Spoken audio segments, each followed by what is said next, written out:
Hello friends, and welcome to another mystery. Today's video, I will be talking about the Dennis Martin story, his strange disappearance, and will be sharing my theory on what I think happened. So sit back, relax, and let's get the scare over.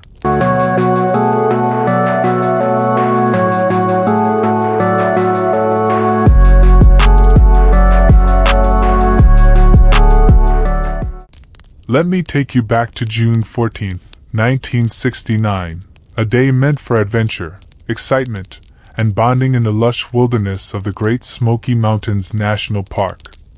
But for 6-year-old Dennis Martin and his family, this idyllic Father's Day weekend trip would quickly transform into one of the most baffling and heart-wrenching mysteries in American history. The Martin family, consisting of Father Bill Martin, Mother Violet, Dennis, and his older brother Douglas, had made their way from their home in Knoxville, Tennessee, to the Smoky Mountains. The plan was simple: a camping trip at Spencefield, a popular spot known for its stunning views, vibrant wildlife, and open meadows, a perfect place for two boys to roam freely. The Martins were no strangers to these mountains, as this was an annual tradition, and the boys had been trained to navigate the outdoors responsibly.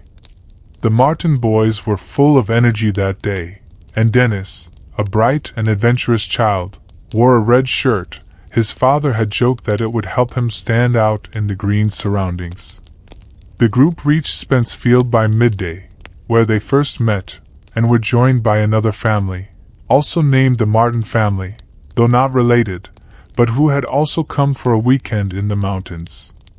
The kids hit it off immediately and began playing together, their laughter echoing through the trees. As the parents chatted, Dennis, Douglas, and the other Martin children hatched a playful plan to surprise the adults by hiding in the bushes and jumping out to scare them. While the other boys scattered in one direction, Dennis, always the independent spirit, chose a different path, and hid behind a bush, and was seen there by his father. This was around 4:30 p.m., and it was the last time anyone would ever see Dennis Martin. Minutes passed, then 10, then 20. The boys re-emerged, their plan successful, but Dennis was nowhere to be found. Bill Martin immediately sprang into action, calling out for his son. He ran nearly 2 miles down the trail in search of Dennis, frantically checking every nook and cranny. By the time he returned, breathless and empty-handed, an hour had passed. A pit of dread formed in the parents' stomachs. The boy was gone. The search effort for Dennis Martin escalated rapidly. Within hours, park rangers, local police, and volunteers had fanned out across the terrain. But the terrain was unforgiving. Thick underbrush, steep ravines, and fast-moving streams created a complex and challenging environment. By nightfall, a storm rolled in, drenching the search area and washing away potential tracks and clues. The heavy rain and dropping temperatures only intensified the sense of urgency. By the next day, the search expanded exponentially, with over 1,400 people eventually joining the effort, including Green Berets from Fort Bragg. This was one of the largest search operations in U.S. history. Helicopters scoured the skies, dogs sniffed the ground, and volunteers trudged through waist-deep foliage. Yet, despite the massive resources and relentless efforts, not a single trace of Dennis Martin, no footprints, no clothing, no sign, was ever found. While the search continued, strange reports began to emerge that muddied the waters. Harold Key, a tourist who was camping with his family just a few miles from Spencefield, approached authorities with a disturbing account.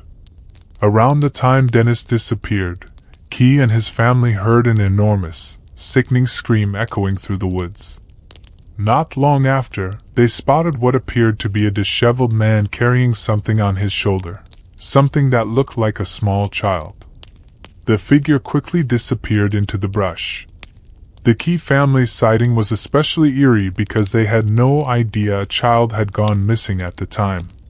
The authorities investigated, But the information was delayed, and by the time they reached the spot, any potential evidence had long vanished. Some speculated that this sighting could have been a critical clue, but nothing definitive ever came of it. Theories about Dennis Martin's disappearance range from the conventional to the downright chilling. Here are the most prominent theories that have been debated over the years. The lost child theory. This is the most straightforward theory.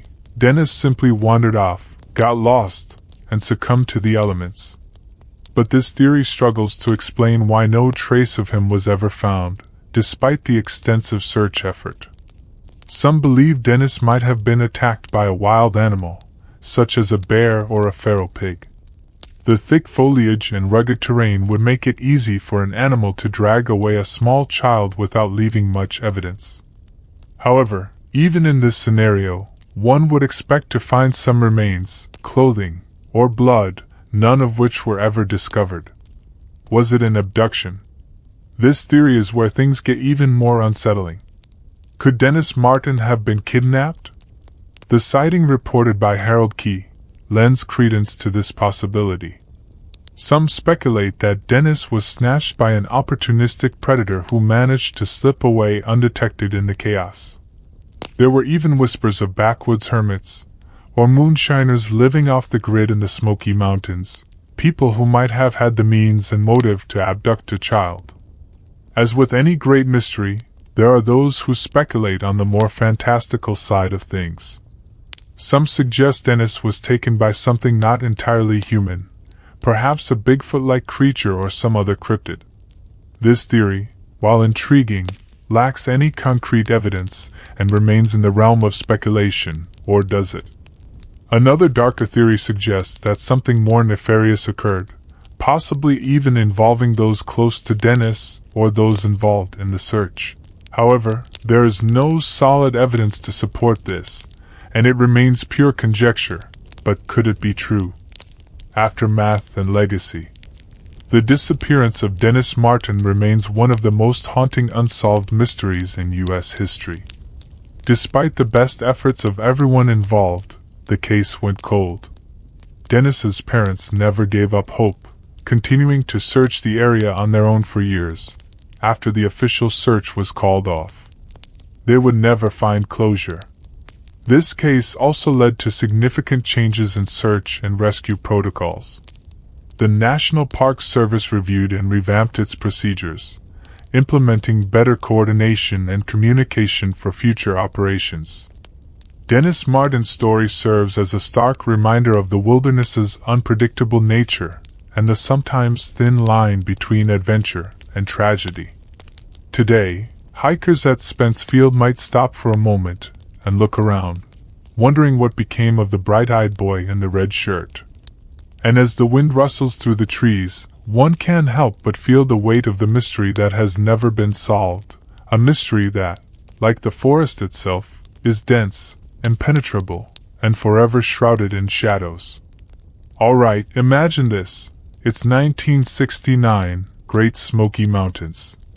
A vast, wild, and untamed place, rich in dense forests, deep ravines, and misty peaks. It's the kind of landscape that seems perfect for hiding things, big things. So, when Dennis Martin vanished without a trace during a family camping trip, it wasn't just the suddenness of his disappearance that sparked fear and confusion. It was the fact that something in those woods seemed to have swallowed him whole. And when you start connecting the dots, one explanation stands out: Bigfoot. Now let me break this down my theory. First, consider where this happened. The Smoky Mountains. These are not your typical woods. We're talking about over 800 square miles of some of the most rugged terrain in America, lush forests, towering peaks, and dense vegetation that can easily hide an entire town, let alone a creature the size of Bigfoot. For decades, the Smoky Mountains have been a hotbed for Bigfoot sightings, with reports dating back to the Cherokee who lived in the area long before any settlers arrived. They spoke of a giant, hairy creature that roamed these lands, a creature known to snatch children. Now, let's get to the Key family. They were camping a few miles from where Dennis disappeared and heard a loud scream that made their blood run cold, an enormous, sickening scream, unlike anything they'd heard before. Then, they spotted a figure that didn't quite fit, a large, disheveled man-like shape moving rapidly through the brush. The figure was hunched, moving with an odd, almost inhuman gait, and appeared to be carrying something small. Was this a rogue human? Possibly. But it also matches countless descriptions of Bigfoot, a tall, hunched figure moving with unnatural speed and agility. The Key family didn't know a child was missing at the time, which makes their account all the more credible. They had no reason to lie. So here's where it gets interesting. Despite one of the largest search operations in U.S. history involving over 1,400 people, including Green Berets, helicopters, and tracking dogs, not a single trace of Dennis was found. No footprints, no torn clothing, no blood, nothing. It's almost as if he vanished into thin air. But what if he didn't vanish? What if he was taken, quickly, silently, by something that knows these woods better than any human ever could? Bigfoot is often described as an apex predator of stealth, capable of blending into the environment and moving undetected. A creature like this could easily evade search teams, especially if it's used to hiding from humans. Bigfoot isn't just some lumbering beast. It's intelligent, fast, and capable of complex behavior. Eyewitness reports often describe Bigfoot as curious but cautious around humans. And sometimes, it's downright aggressive. Reports of Bigfoot abducting livestock, pets, and yes, even children, are not new. In several accounts, Bigfoot has been known to grab children who stray too far from their families, especially in remote areas. These creatures are opportunistic, and a lone child wandering off would be an easy target. In Native American legends, which predates European settlers, Bigfoot is often depicted as a kidnapper of children, taking them for reasons that remain a mystery, perhaps curiosity, hunger, or something more sinister. The Smoky Mountains' deep caves, old mine shafts, and thick underbrush provide perfect hiding spots, making it nearly impossible for search teams to locate someone, especially if they're being actively concealed by an intelligent creature. Let's go back to that scream heard by the Key family. Humans have a natural reaction to different types of screams. We can differentiate between a playful yell and a scream of terror. The Key family described it as a scream that sent chills down their spines, the kind that you don't just hear, but you feel. This wasn't a bear growl or a bobcat screech. This was something that indicated fear, pain, or worse. And then, nothing. Complete silence. If Dennis had been lost, he would have called out. If it was an animal attack, there would have been a struggle, noise, something. But the woods were dead quiet, as if whatever took Dennis had the power to silence everything around it. Let's talk about patterns. The National Park Service and various researchers have noticed a disturbing number of missing person cases in national parks that fit a similar pattern: isolated locations, quick disappearances, and a lack of evidence. In many of these cases, Bigfoot sightings are reported nearby either before or after the disappearance. Could it be coincidence? Sure. But the sheer volume of these cases starts to make you wonder if something bigger is at play, something hiding in the woods that doesn't want to be found. The bottom line is, we may never know for sure what happened to Dennis Martin, but when you piece together the puzzle, the perfect habitat, the unexplained sighting, the scream, and the total lack of evidence, it paints a chilling picture that something out there, something we barely understand, might have taken him. Bigfoot isn't just a mythical creature.